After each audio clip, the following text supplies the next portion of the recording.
Could Bitcoin, the #1 biggest cryptocurrency in the world, actually rug pull? Well, what do you define as the word rug pull? Because some people, I think, interpret it one way and other people interpret it another way. I want to share my thoughts on this. I've also got an article here from Cointelegraph where they go over a couple key elements on this. But if you're concerned about whether or not the rest of the crypto market could see a further tumble, especially in the near future, I think that this article in particular gives some valid points, and it's for several things to keep in mind. I am not a financial advisor. This is not financial advice. Everything I'm sharing is my own opinion. It's my own research. I highly encourage you to go do your own research. And with that being said, let's go ahead and dive on into the news. So this article right here from Cointelegraph, which I will have a link to in the description down below, says Bitcoin price skirts $19,300 amid fear over the mother of all rug pulls. So some people may think of a rug pull as a significant price drop, sort of like a pump and dump type scenario.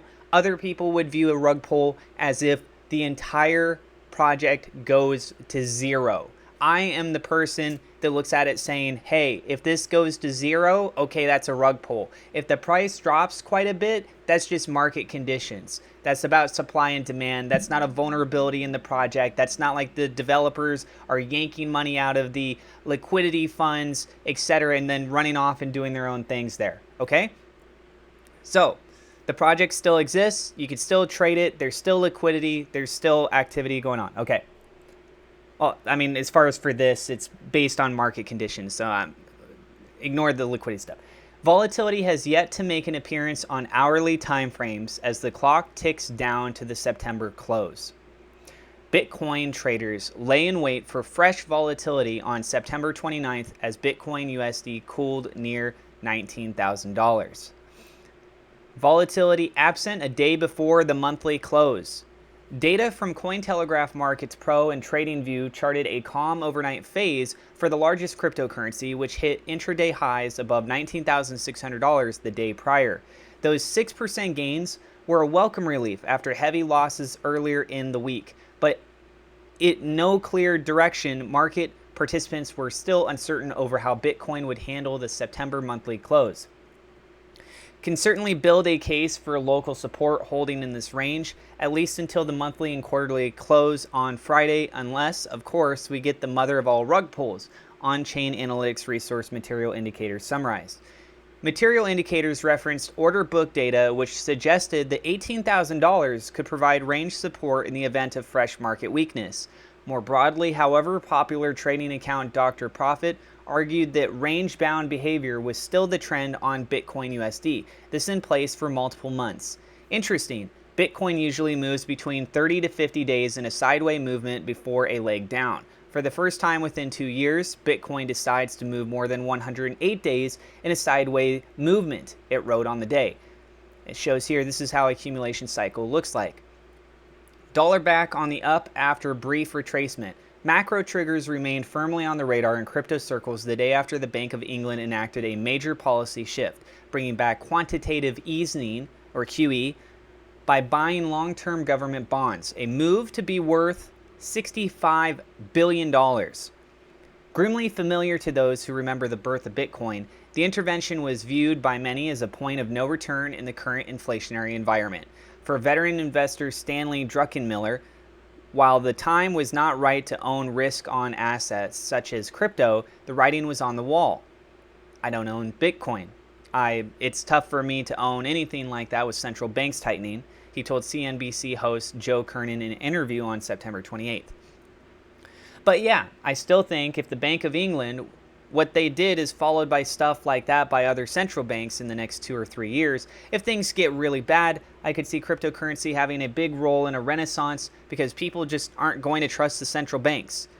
His words caught the attention of Arthur Hayes, the former CEO of derivatives giant BitMEX, who earlier this year predicted a doom loop taking hold of the world's major fiat currencies. The euro, he claimed this month, had already commenced its doom loop.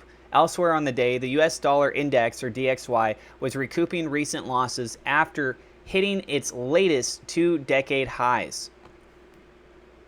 Now, before I end this video, I do want to hop on over here to the price chart and show you guys for Bitcoin. This is Bitcoin pegged with that of the United States dollar tether, or USDT,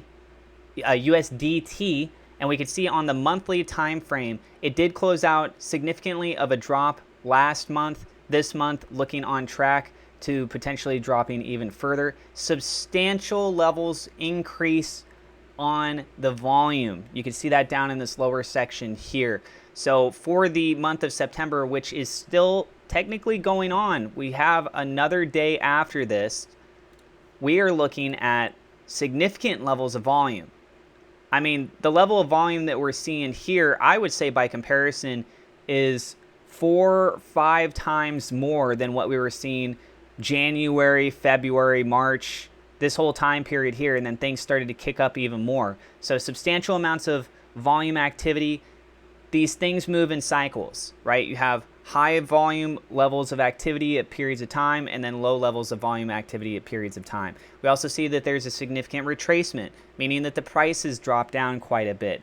This is a zone where many people could be looking to come in and buy, but they're just waiting to see other sentiments in the market space to suggest that if they put their money in, that things are going to be okay. We've been dangling right around this $19,000 price level. We've been seeing some drops, some climbs back up, back and forth. But as it is right now, we can see it is technically looking like it could close out on the red for the month of September. Now, September has been historically known as not being a great month for investing. Something that I would take into consideration as well is the midterm elections in the United States. These are up for the seats for the House of Representatives as well as for the Senate. So in both of those circumstances, we very well could be seeing people that are playing with the market, trying to drive specific narratives. And we're talking about who could make such a large level impact. We're talking about like market makers. We're talking about hedge fund groups, the people that have significant amounts of money, that have the tool assets at hand to be able to do algorithmic trading. We very well could be seeing them try to push things in a specific narrative so that people will be influenced at the polls to go and vote one way or the other.